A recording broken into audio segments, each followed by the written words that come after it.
College का पहला दिन था। नई यूनिफॉर्म, नई किताबें और आंखों में नए सपनों की चमक लिए आयुष क्लास में दाखिल हुआ। क्लास में हर कोई अपने दोस्तों से मिलने में व्यस्त था, लेकिन उसकी नजर एक लड़की पर जाकर ठहर गई। वो सफेद दुपट्टे में थी, बाल खुले हुए और उसकी मुस्कान जैसे हर शोर को चुप करा दे। नाम पूछा, रिया। उसने मुस्कुराते हुए कहा, रिया कपूर।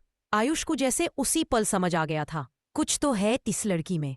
क्लास के बाद उसने उसे लाइब्रेरी में अकेला देखा। थोड़ा हिम्मत जुटाई और बोला, तुम्हें किसी किताब में ढूंढ रहा था, लेकिन शायद जवाब तुम्हारे चेहरे पर लिखे हैं। रिया मुस्कुराई पर कुछ बोली नहीं। बस उसकी आंखों में कुछ ऐसा था जो रहस्य भी था और अपनापन भी। वक्त गुजरता गया। क्लास की सबसे समझदार और सबसे शांत लड़की थी रिया, पर उसके आसपास हमेशा एक अनकहा सन्नाटा रहता था, जैसे वो किसी राज को छुपा रही हो। आयुष ने महसूस किया, वो जितना उसे जानने की कोशिश करता है, रिया उतनी ही दूर चली जाती है। फिर एक दिन कॉलेज के गेट के बाहर एक कार रुकी और रिया उसमें बैठ गई। ड्राइवर नहीं, बल्कि एक अधेड़ उम्र का आदमी था जिसने दरवाजा उसके लिए खोला। आयुष हैरान था, क्योंकि उस आदमी की आंखों में गुस्सा नहीं, डर था, और रिया की आंखों में आंसू। अगले दिन रिया कॉलेज नहीं आई। आयुष का मन बेचैन था। हर क्लास, हर कोना जैसे उसके बिना अधूरा लगने लगा। वो लाइब्रेरी गया, वही जहां पहली बार रिया से बात हुई थी। टेबल पर वही किताब रखी थी जो रिया पढ़ रही थी, लव बियॉन्ड लिमिट्स। अंदर एक कागज फंसा था। उसने निकाल कर पढ़ा, अगर कोई इंसान सच में तुम्हें समझे तो उसे तुम्हारे अतीत से डरना नहीं चाहिए। आयुष के दिल में जैसे किसी ने चिंगारी जला दी। उसने ठान लिया, रिया को ढूंढे बिना वो चैन से नहीं बैठेगा। शाम को जब वो कॉलेज के बाहर निकला तो उसने देखा, वही कार, वही आदमी, और रिया खिड़की के पास बैठी थी। लेकिन इस बार उसकी आंखें लाल थी, जैसे वो बहुत रोई हो। आयुष बाइक लेकर पीछे पीछे चला। कार शहर से बाहर एक पुराने बंगले के सामने रुकी। रिया उतरकर अंदर चली गई और दरवाजा जोर से बंद हो गया। आयुष बाहर खड़ा सोचता रहा, कौन है ये आदमी? क्यों रिया उसके साथ ऐसे डर डर कर जाती है? तभी किसी ने पीछे से उसके कंधे पर हाथ रखा। एक बूढ़ा चौकीदार बोला, बेटा, इस बंगले के अंदर जाना मना है। वहां रिया मैडम और उनके सर रहते हैं। सर? आयुष चौंका। मतलब उसका पति? बूढ़ा मुस्कुराया, नहीं बेटा, पति नहीं, लेकिन रिश्ता उससे भी गहरा है और उतना ही अंधेरा भी। रात भर आयुष सो नहीं पाया। दिमाग में बस वही बातें घूमती रही है, रिश्ता उससे भी गहरा और उतना ही अंधेरा भी। सुबह उसने तय किया, अब चुप नहीं रहेगा, किसी भी तरह उसे रिया से मिलना है। अगले दिन वो फिर उस पुराने बंगले के बाहर पहुंचा। चारों तरफ सन्नाटा था। वो पीछे के गेट से अंदर घुस गया। अंदर हवा में अजीब सी नमी थी, जैसे कोई दर्द वहां बस गया हो। कमरे से हल्की आवाज आई, पापा प्लीज, मैं अब और नहीं झूठ बोल सकती। आयुष ठिठक गया। पापा? वो आदमी रिया का पिता था। वो धीरे धीरे खिड़की के पास गया। अंदर देखा, रिया के पिता, जो एक मशहूर बिजनेसमैन थे, गुस्से में मेज पर हाथ मारते हुए बोले, रिया, अगर तूने उस लड़के से दोबारा बात की तो समझ ले, मैं सब कुछ खत्म कर दूंगा। तेरे नाम के साथ साथ मेरी इज्जत भी दफन हो जाएगी। रिया रोते हुए बोली, लेकिन पापा, वो बुरा इंसान नहीं है। आयुष ये सब सुनकर जैसे पत्थर बन गया। वो सोच भी नहीं सकता था कि उसके आने जाने पर नजर रखी जा रही थी। अचानक पीछे से किसी ने उसका हाथ पकड़ा। रिया थी। तुम यहाँ क्या कर रहे हो? उसने घबराते हुए कहा। रिया, मुझे सच्चाई जाननी है।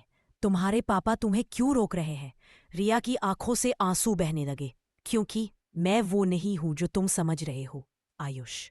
रिया ने कांपते हुए कहा, आयुष, अब जब तुम यहां तक पहुंच ही गए हो तो सच सुन लो, लेकिन वादा करो किसी को नहीं बताओगे। आयुष ने सिर हिलाया। वादा। रिया ने गहरी सांस ली और बोली, 3 साल पहले मेरी जिंदगी किसी और की कहानी थी। मैं मुंबई में पढ़ती थी। वहीं मेरी मुलाकात हुई करण मल्होत्रा से, एक बड़े बिजनेस टाइकून के बेटे से। वो स्मार्ट था, चार्मिंग था और झूठा भी। शुरुआत में सब कुछ खूबसूरत था, लेकिन धीरे धीरे उसने मुझे एक जाल में फंसा लिया। उसने कहा, पापा को मत बताना हमारे रिश्ते के बारे में, वरना वो मुझसे सब कुछ छीन लेंगे। और मैं उस पर भरोसा करती रही। रिया की आंखों से आंसू टपकने लगे। एक दिन उसने मुझसे कुछ पेपर्स पर साइन करवाए। बोला ये बिजनेस फाइल्स है, लेकिन असल में वो एक कंपनी ट्रांसफर डील थी जिससे मेरे पापा का नाम एक धोखाधड़ी केस में आ गया। आयुष चौंक गया। मतलब तुम्हारे पापा निर्दोष थे? रिया ने सिर झुकाया। हाँ, और वो सब मेरी वजह से हुआ। पापा ने तब से बाहर की दुनिया से मुझे काट दिया। वो कहते हैं मैं सिर्फ उनकी इज्जत बचाने के लिए जिंदा हूं, पर सच तो ये है मैं एक कैदी की तरह जी रही हूं। कुछ पल चुप्पी रही, फिर रिया ने धीमे से कहा, आयुष तुम अब चले जाओ। मेरे पास सिर्फ अतीत है, तुम्हारे लिए नहीं। आयुष ने उसकी आंखों में देखा और बोला, रिया, अगर अतीत ने तुम्हें तोड़ा है तो मैं तुम्हारा भविष्य बनूंगा। रिया कुछ बोलने ही वाली थी कि तभी उसके पीछे से आवाज आई, तो यही है वो लड़का? दरवाजे पर रिया के पिता खड़े थे। चेहरे पर गुस्सा नहीं, बल्कि डर और घबराहट थी। रिया के पिता की आवाज में डर था और साथ ही एक अजीब सी जल्दबाजी भी। आयुष, तुम यहां से चले जाओ, उन्होंने कड़क स्वर में कहा। ये खेल अब तुम्हारी समझ से बाहर है। आयुष ने जवाब दिया, मैं सिर्फ सच जानना चाहता हूं। सर, अगर आपने कुछ नहीं किया तो डर किस बात का? रिया ने रोते हुए बोला, पापा प्लीज, अब सब कुछ बता दीजिए, मैं और झूठ नहीं झेल सकती। उनके पिता ने गहरी सांस ली। रिया, वो करण मल्होत्रा अब वापस आ गया है, और वो सिर्फ अपना नाम नहीं, हमारा विनाश लेने आया है। आयुष चौंक गया, लेकिन वो तो 3 साल पहले देश छोड़कर चला गया था ना? रिया के पिता ने कहा, हाँ, पर अब वो शहर में लौट आया है। कल रात मेरे ऑफिस में किसी ने फाइलें चुराने की कोशिश की। सीसीटीवी में करण दिखा और उसके साथ कोई था। कौन? रिया ने पूछा। उन्होंने धीरे से कहा, तुम्हारी सबसे करीबी दोस्त माया। रिया की सांसें थम गई। नहीं, माया ऐसा नहीं कर सकती, वो करण से मिली हुई है। पिता बोले, वो तुम्हें फिर से उसी जाल में फंसाने वाला है जिसमें तुम पहले फंसी थी। आयुष को अब सब कुछ समझ आने लगा था, रिया का डर और उस पुराने बंगले की दीवारों में छिपी बेचैनी। रिया धीरे से बोली, पापा, अगर करण वापस आया है तो इस बार मैं नहीं भागूंगी। जो गलती मैंने की थी उसे अब मैं खुद सुधारूंगी। आयुष ने उसकी तरफ देखा, और मैं तुम्हारे साथ रहूंगा हर हाल में। रिया के पिता ने उन्हें चेताया, तुम दोनों नहीं जानते कि करण कितना खतरनाक हो चुका है। वो सिर्फ बिजनेस में ही बदला लेता है। तभी अचानक दरवाजे की घंटी बजी। सबकी नजरें उधर गई। दरवाजे के बाहर कोई खड़ा था, हाथ में लाल गुलाब और चेहरे पर वही पुरानी मुस्कान, करण मल्होत्रा। दरवाजा खुलते ही हवा में ठंडक सी फैल गई। रिया का चेहरा सफेद पड़ गया। उसके सामने वही इंसान खड़ा था, करण मल्होत्रा। वो मुस्कुराया जैसे कुछ हुआ ही न हो। हेलो मिस रिया कपूर और मिस्टर कपूर, बहुत दिन बाद मिल रहे हैं, उसने कहा, और हाथ में पकड़ा गुलाब रिया की ओर बढ़ा दिया। रिया पीछे हट गई। तुम यहां क्यों आए हो, करण?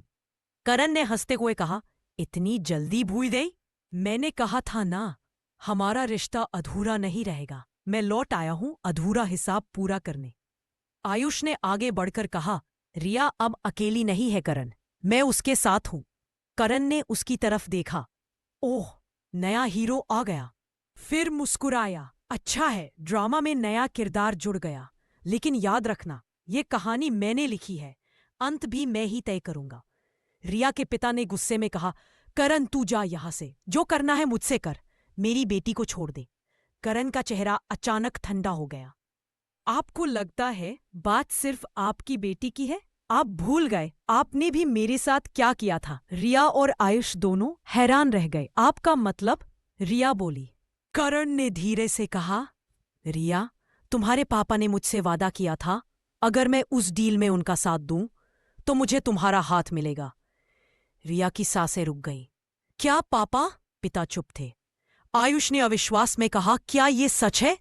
रिया के पिता ने कहा, करण झूठ बोल रहा है। करण ने मेज पर एक पुराना पेपर फेंका, कॉन्ट्रैक्ट, जिस पर दोनों के सिग्नेचर थे। रिया के हाथ काम में लगे। पापा, आपने मेरे साथ ये कैसे किया? करण ने धीमे स्वर में कहा, अब समझ ही रिया, मैं क्यों लौटा हूं। क्योंकि अब मैं तुमसे प्यार नहीं, बदला लूंगा। फिर उसने मुस्कुराकर कहा, कल शाम तक तुम्हारी जिंदगी बदल जाएगी, रिया कपूर। और वो चला गया, पीछे छोड़ गया सन्नाटा, शक और एक आने वाला तूफान। करण के जाने के बाद बंगले में सन्नाटा छा गया। रिया की आंखों से लगातार आंसू बह रहे थे और उसके पिता दीवार के सहारे खड़े थे, जैसे किसी पुराने अपराध का बोझ फिर से जाग उठा हो। आयुष ने धीरे से रिया का हाथ थामा। रिया, मुझे लगता है करण झूठ बोल रहा है। तुम्हारे पापा ऐसे नहीं हो सकते। रिया ने सिर झुकाया। मुझे नहीं पता आयुष, सच क्या है और झूठ क्या। फिर बोली, लेकिन करण अब सिर्फ हमें डराने नहीं आया, वो कुछ बड़ा करने वाला है। अगले दिन कॉलेज में हलचल मच गई। कॉलेज के नोटिस बोर्ड पर एक बड़ा पोस्टर चिपका था, रिया कपूर धोखेबाज बेटी जिसने अपने ही पिता को बर्बाद किया। नीचे लिखा था, सच्चाई जल्द सामने आएगी, करण मल्होत्रा। हर कोई बातें कर रहा था। रिया की आंखों में शर्म और दर्द दोनों थे। वो भागकर कैंपस से बाहर चली गई और आयुष उसके पीछे। रिया रुको, आयुष चिल्लाया। वो रुक गई और टूटे स्वर में बोली, अब क्या बचा है आयुष, वो मेरा नाम, मेरी इज्जत सब मिटा देगा। आयुष ने कहा, रिया, किसी को तुम्हारे अतीत से फर्क नहीं पड़ना चाहिए। हम सच्चाई सबके सामने लाएंगे। रिया ने कड़वाहट से मुस्कुराकर कहा, सच्चाई? करण के पास हर सबूत है, हर दिमाग खेल वही चला रहा है। तभी आयुष का फोन बजा। अज्ञात नंबर था। कॉल उठाते ही दूसरी ओर करण की आवाज आई, रिया को कहो शाम 7 बजे ब्लू मून होटल आ जाए, वरना उसके पापा की फाइलें मीडिया में चली जाएंगी। रिया ने सुना और सिहर उठी। वो पापा को फंसाना चाहता है। आयुष ने दृढ़ नजर से कहा, तो चलो करण से वही मिलते हैं, लेकिन इस बार खेल उसकी नहीं, हमारी शर्तों पर होगा। रात के 7 बजे रिया और आयुष होटल पहुंचे। कमरा नंबर 305।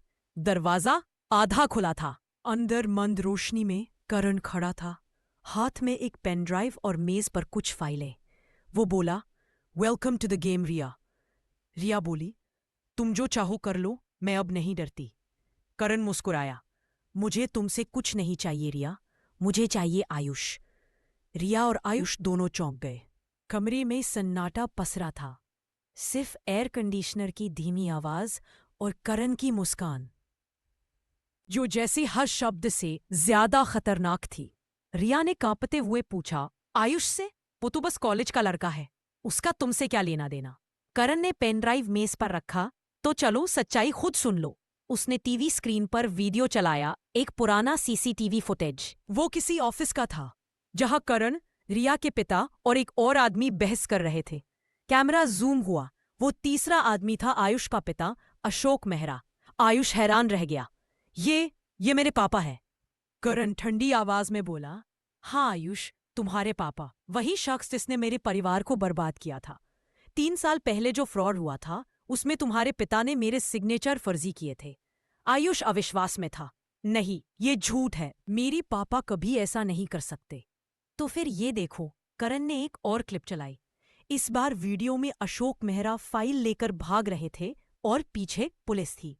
रिया ने आयुष की तरफ देखा। उसके चेहरे पर अब दर्द और हैरानी दोनों थे। करण बोला, अब समझी क्यों लौटा हूं मैं। तुम्हारे पापा ने मुझे ठगा और अब मैं तुम्हें ठगूंगा। जैसे उन्होंने मेरा परिवार तबाह किया, मैं तुम्हारे दिल से शुरू करूंगा। आयुष ने गुस्से में कहा, अगर मेरे पापा ने कुछ किया भी है तो मैं उसका दोषी नहीं।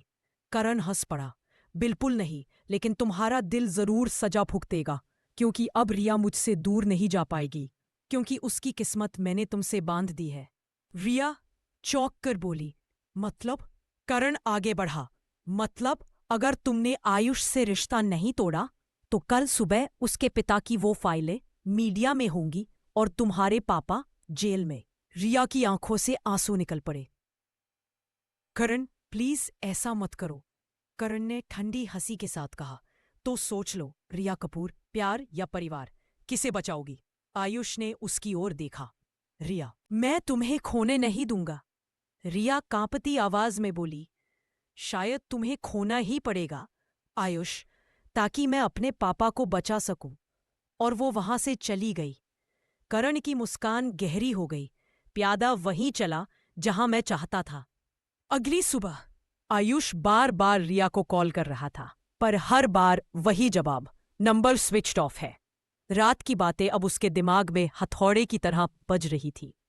रिया ने कहा था, शायद तुम्हें खोना ही पड़ेगा। क्या वो सच में सब खत्म करने वाली है? दोपहर को कॉलेज कैंपस में रिया दिखाई दी। चेहरे पर कोई भाव नहीं, बस एक ठंडी नजर। आयुष उसके पास पहुंचा। रिया, तुम ठीक हो? मैंने पूरी रात तुम्हें। रिया ने बीच में रोक दिया। बस आयुष, अब कुछ कहने की जरूरत नहीं। आयुष चौंका। क्या मतलब? रिया ने गहरी सांस ली। मुझे अब किसी से कोई रिश्ता नहीं रखना, न तुमसे न उस अतीत से जो हमें बांधता है। हमारा रिश्ता यही खत्म। आयुष ने उसकी आंखों में देखा। रिया, क्या ये तुम्हारा फैसला है या करण का? रिया ने नजरें झुका ली। फैसला वही सही है जो परिवार को बचाए। ये कहकर वो चली गई। आयुष वही खड़ा रह गया, दिल टूटा हुआ, पर आंखों में अब आंसू नहीं, आग थी। रात को आयुष घर लौटा। उसने अपने पिता की पुरानी फाइलें निकाली। वो वही केस था जिसमें करण का नाम आया था। फाइल के अंदर एक पुरानी पेनड्राइव थी जिस पर लिखा था, ट्रूथ नेवर डाइज। उसने पेनड्राइव कंप्यूटर में लगाई और स्क्रीन पर एक वीडियो चला। वीडियो में वही करण था, किसी मीटिंग में गुपचुप तौर पर कुछ दस्तावेज बदलते हुए। आवाज में बोला गया, प्लान सफल रहा, अब दोष अशोक मेहरा पर जाएगा। आयुष की आंखों में खून उतर आया। तो सारा खेल करण ने ही रचा था। तभी कमरे का दरवाजा खुला। एक छाया उसके पीछे खड़ी थी। आयुष ने पलटकर देखा, रिया थी, चेहरे पर आंसू और हाथ में वही पेन ड्राइव की कॉपी। वो बोली, मुझे पता चल गया, करण ने हमें दोनों को इस्तेमाल किया है। आयुष ने कहा, अब बहुत हुआ रिया, अब वक्त है सच्चाई सबके सामने लाने का, करण को उसके ही खेल में हराने का। रिया ने सिर हिलाया, लेकिन वो एक कदम आगे रहता है। आयुष, हमें बहुत सोच समझकर चाल चलनी होगी। आयुष ने कहा, अब ये सिर्फ प्यार की नहीं हुई, इंसाफ की लड़ाई है।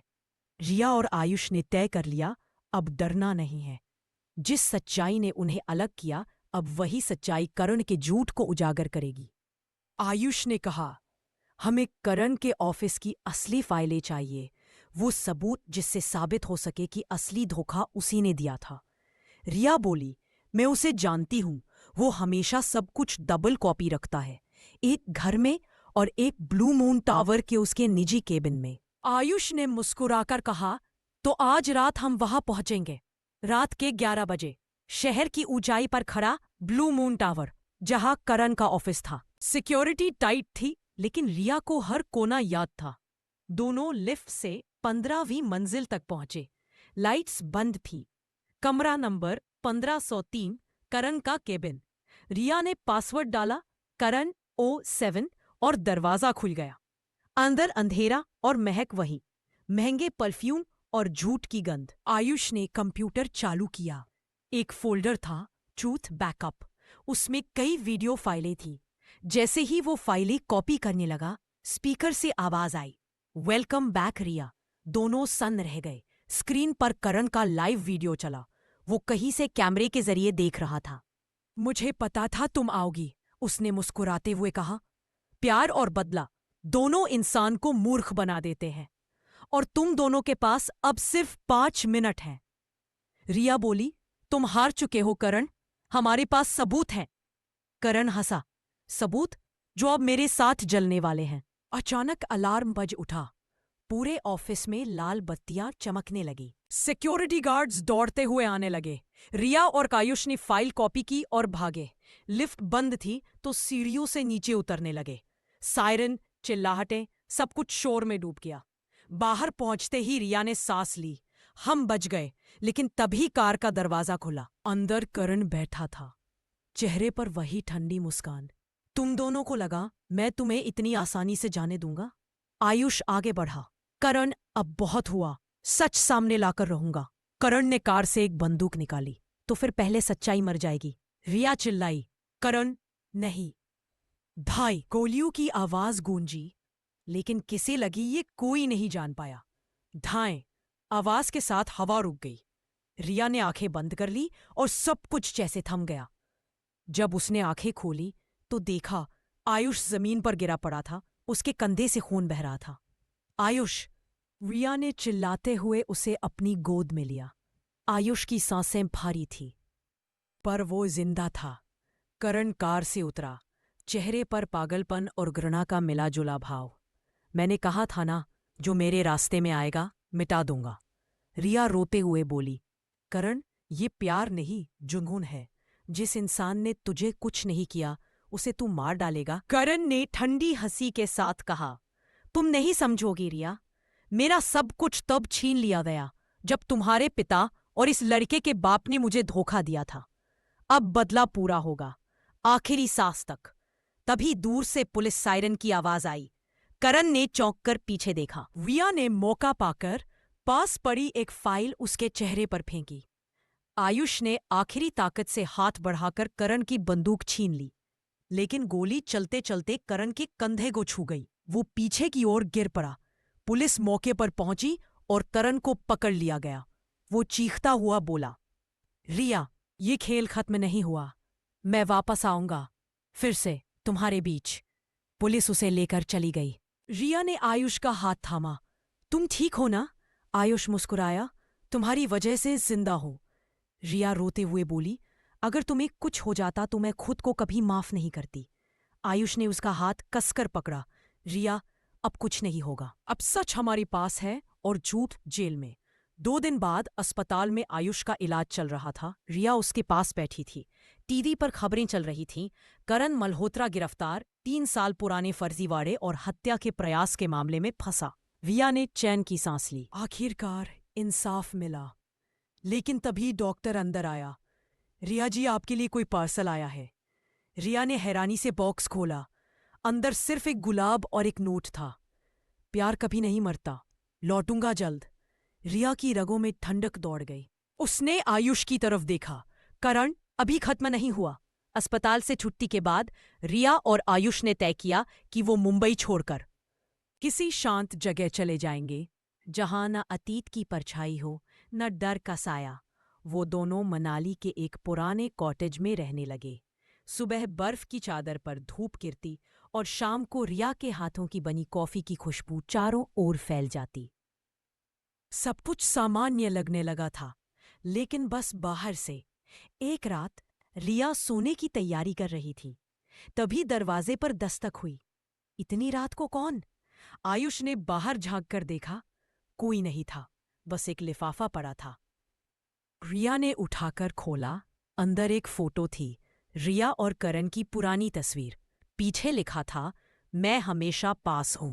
रिया का चेहरा सफेद पड़ गया। आयुष, वो वापस आ गया। आयुष ने उसकी आंखों में देखा। नहीं रिया, वो जेल में है। यह किसी की चाल हो सकती है। पर रिया का दिल कह रहा था, ये करण ही है। उसका तरीका, उसकी बात, सब वही है। अगले दिन रिया को पुलिस से कॉल आया। मिस रिया, हमें खेद है, लेकिन करण मल्होत्रा कल रात जेल से फरार हो गया है। फोन गिरते गिरते बचा। आयुष ने रिया को संभाला। रिया, कुछ नहीं होगा, अब वो हमें नहीं ढूंढ पाएगा। लेकिन उसी वक्त कॉटेज की खिड़की से एक लाल लेजर डॉट रिया के सीने पर गिरा और बाहर से हंसी की गूंज आई। कहा था ना, प्यार कभी नहीं मरता। आयुष ने रिया को खींचकर नीचे गिराया। गोली चली, कांच टूट गया, हवा में बारूद की गंध फैल गई। आयुष चिल्लाया, रिया नीचे रहो। वो बाहर भागा, लेकिन चारों ओर सिर्फ बर्फ और अंधेरा था।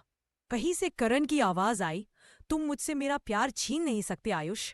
अब ये कहानी खत्म होगी, हमेशा के लिए। अगले दिन सुबह पुलिस आई, लेकिन करण का कोई सुराग नहीं मिला। बस दरवाजे पर खून का एक छोटा सा निशान था और दीवार पर लिखा था, K+R = forever। वी आर रो पड़ी। आयुष, वो नहीं रुकेगा। आयुष ने उसकी आंखों में देखा। तो फिर हमें खेल खत्म करना होगा, हमेशा के लिए। रिया और आयुष ने तय कर लिया था, अब डरना नहीं, अब भागना नहीं। अब वक्त था करण के अतीत का पर्दा उठाने का। रिया ने कहा, आयुष, करण का गुस्सा सिर्फ हमसे नहीं था, कुछ और भी था जो उसे इतना अंधा बना गया। आयुष बोला, हमें उसके अतीत में झांकना होगा, वहीं से सब शुरू हुआ होगा। मुंबई। 5 साल पहले रिया और करण एक ही कॉलेज में थे। दोनों की मुलाकात एक प्रोजेक्ट के दौरान हुई थी। रिया की मासूमियत और करण की आत्मविश्वास भरी बातें दोनों को एक दूसरे के करीब ले आई। धीरे धीरे करण रिया से बेइंतहा प्यार करने लगा। पर एक दिन करण को पता चला कि रिया के पिता ने उसके पिता की कंपनी को दिवालिया कर दिया था। उस हादसे के बाद करण के पिता ने आत्महत्या कर ली थी।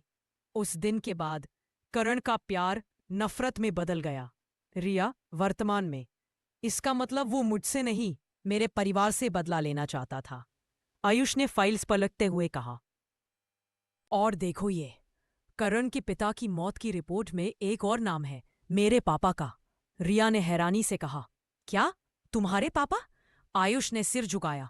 हाँ, मेरे पापा उस केस के लॉयर थे जिन्होंने करण के पिता के खिलाफ केस लड़ा था। रिया के चेहरे पर सन्नाटा फैल गया। यानी करण का गुस्सा सिर्फ मुझ पर नहीं, तुम पर भी था। उसी रात रिया और आयुष अपने कॉटेज के बेसमेंट में रखे पुराने रिकॉर्ड्स देख रहे थे। अचानक बिजली चली गई। मोबाइल की लाइट जलाकर रिया ने कहा, आयुष टॉर्च लाओ। आयुष ऊपर गया, पर कुछ देर तक लौटा ही नहीं। रिया ने घबराकर आवाज लगाई, आयुष। तभी ऊपर से किसी के कदमों की आहट आई। रिया सीढ़ियों की ओर देखी और उसकी आंखें फैल गईं। सीढ़ियों पर करण खड़ा था, चेहरे पर ठंडी मुस्कान, हाथ में बंदूक। ढूंढ लिया तुम दोनों को, उसने धीरे धीरे कदम बढ़ाया। जानते हो रिया, तुमसे नफरत करते करते भी मैं तुमसे मोहब्बत करता रहा, और तुम्हारी आंखों में आंसू लाना मेरा बदला नहीं, मेरा जुनून है। रिया ने कांपती आवाज में कहा, करण ये सब छोड़ दो, तुम्हें जो दर्द मिला हम उसे मिटा सकते हैं। करण हंस पड़ा। दर्द मिटाने के लिए नहीं होता रिया, उसे बांटने के लिए होता है। और तभी पीछे से किसी ने करण पर वार किया। वो था आयुष। उसने लकड़ी के डंडे से करण को गिरा दिया, लेकिन करण के गिरते ही बंदूक चल गई। आवाज गूंजी और रिया चीख पड़ी। Scene blackout. गोली चली थी, लेकिन किसे लगी पता नहीं। गोली की आवाज कमरे में गूंजती रही। धुआं अभी भी हवा में तैर रहा था। रिया ने धीरे धीरे अपनी आंखें खोली और देखा आयुष जमीन पर गिरा हुआ था। आयुष, वो चिल्लाते हुए उसके पास दौड़ी। उसके सीने से खून बह रहा था। करण भी वहीं बैठा था, चेहरे पर हैरानी, दर्द और पछतावा, सब एक साथ। उसके हाथ कांप रहे थे, बंदूक दूर गिर चुकी थी। रिया ने आयुष का सिर अपनी गोद में लिया। आंखें खोलो आयुष, प्लीज कुछ बोलो। आयुष मुस्कुराया, बहुत धीरे से बोला, रिया अब डरना मत, मैं हमेशा तुम्हारे साथ रहूंगा। उसकी सांसें रुक गईं। रिया ने चीख मार दी, आयुष। करण ने नीचे झुककर रिया को देखा। मैंने नहीं चाहा था ये सब, वो गोली। रिया ने आंसू पोंछे और गुस्से में बोली, बस करो करण, तुमने हमसे सिर्फ प्यार नहीं छीना, जिंदगी भी छीन ली। करण फूट फूट कर रो पड़ा। मैंने बदला लिया, पर जीत नहीं पाया रिया, क्योंकि मैं खुद को ही हरा बैठा। तभी पुलिस की गाड़ियां पहुंच गईं। रिया ने खामोशी से कहा, अब बहुत हो गया, खत्म करो ये सब। करण ने हथकड़ी पहनने से पहले आखिरी बार रिया की ओर देखा। काश मैं समय रोक पाता तो शायद सब कुछ अलग होता। पुलिस उसे ले गई। रिया वहीं बैठी रही, आयुष के पास। उसकी आंखों में ना आंसू बचे थे, ना आवाज। 3 महीने बाद रिया ने आयुष मेमोरियल स्कूल खोला, जहां वो उन बच्चों को पढ़ाती थी जिनकी जिंदगी में भी दर्द और डर था। वो रोज क्लास के एक कोने में आयुष की फोटो रखती और मुस्कुराती। एक दिन स्कूल के बाहर उसे एक चिट्ठी मिली, जिस पर सिर्फ लिखा था, मैंने सजा पूरी कर ली, अब नया जीवन चाहता हो, बस एक बार माफ कर दो। के रिया ने चिट्ठी को देखा, धीरे से मुस्कुराई और हवा में छोड़ दी। कुछ जख्म भरते नहीं करण, बस दिल में जगह बना लेते हैं। लेकिन जैसे ही वो मुड़ी, स्कूल के गेट के बाहर एक आदमी खड़ा था। दूर से उसे देख रहा था करण। वो चुपचाप चला गया, बिना कुछ कहे। और रिया की आंखों में फिर एक आंसू उतर आया, इस बार मोहब्बत और माफी दोनों का। सुबह की हल्की धूप रिया के चेहरे पर गिर रही थी। स्कूल के बच्चों की हंसी की आवाजों से पूरा आंगन गूंज रहा था। रिया ने आसमान की ओर देखा। आयुष, अब सब ठीक है। उसके होठों पर एक सुकून भरी मुस्कान थी। 3 साल बीत चुके थे उस हादसे को। रिया अब बच्चों की जिंदगी संवारने में खो चुकी थी, पर उसके दिल के किसी कोने में आयुष की याद अब भी जिंदा थी, शायद हमेशा रहेगी भी। एक दिन स्कूल में नया टीचर ज्वाइन करने आया। रिया ने स्टाफ रूम में प्रवेश किया तो सामने वही चेहरा, वो हल्की सी मुस्कान, वही गहरी आंखें। रिया ठिठक गई। आप? वो मुस्कुराया। मैं आरव हूँ, नया संगीत शिक्षक। रिया ने उसकी आंखों में कुछ देखा, वो शांति जो उसे बरसी से नहीं मिली थी। धीरे धीरे आरव और रिया के बीच दोस्ती बनने लगी। वो दोनों साथ बच्चों को गाना सिखाते, हंसते और हर शाम रिया उसे पुराने किस्से सुनाती। एक दिन आरव ने कहा, रिया तुम्हारी आंखों में बहुत गहराई है, पर उनमें दर्द क्यों है? रिया मुस्कुरा दी। कुछ कहानियां खत्म होकर भी अधूरी रहती हैं आरव, मैं बस उन्हें पूरा करने आई हूं, अपने तरीके से। कुछ हफ्ते बाद स्कूल के वार्षिक कार्यक्रम की रात थी। रिया स्टेज के पीछे खड़ी थी और बच्चों को तैयार कर रही थी। अचानक उसके सामने कोई खड़ा हुआ। वो था करण। रिया चौंक गई। तुम यहां? करण बोला, डरो मत, मैं अब वही करण नहीं हूं रिया। मैंने जेल में अपनी गलतियों को समझा, अब बस माफी चाहता हूं, एक आखिरी बार। रिया ने उसकी आंखों में देखा। पहली बार उसे उनमें नफरत नहीं बल्कि पछतावा दिखा। मैं तुम्हें माफ करती हूं करण। रिया के ये शब्द सुनते ही करण की आंखें नम हो गईं। वो बोला, धन्यवाद रिया, शायद अब मैं भी जी पाऊंगा। और वो चुपचाप चला गया। कार्यक्रम शुरू हुआ। बच्चे मंच पर गा रहे थे, हर अंधेरी रात के बाद आता है सवेरा। रिया की आंखों में आंसू थे, पर इस बार वो दर्द के नहीं, राहत के थे। आरव ने उसके पास आकर कहा, अब तुम्हारी कहानी सच में पूरी हो गई।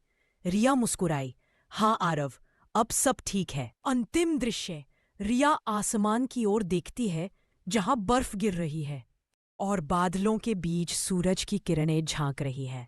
वो धीरे से कहती है, प्यार खोकर भी खत्म नहीं होता, वो बस रूप बदल लेता है। हर अधूरी मोहब्बत एक नए सवेरे की शुरुआत होती है। The end।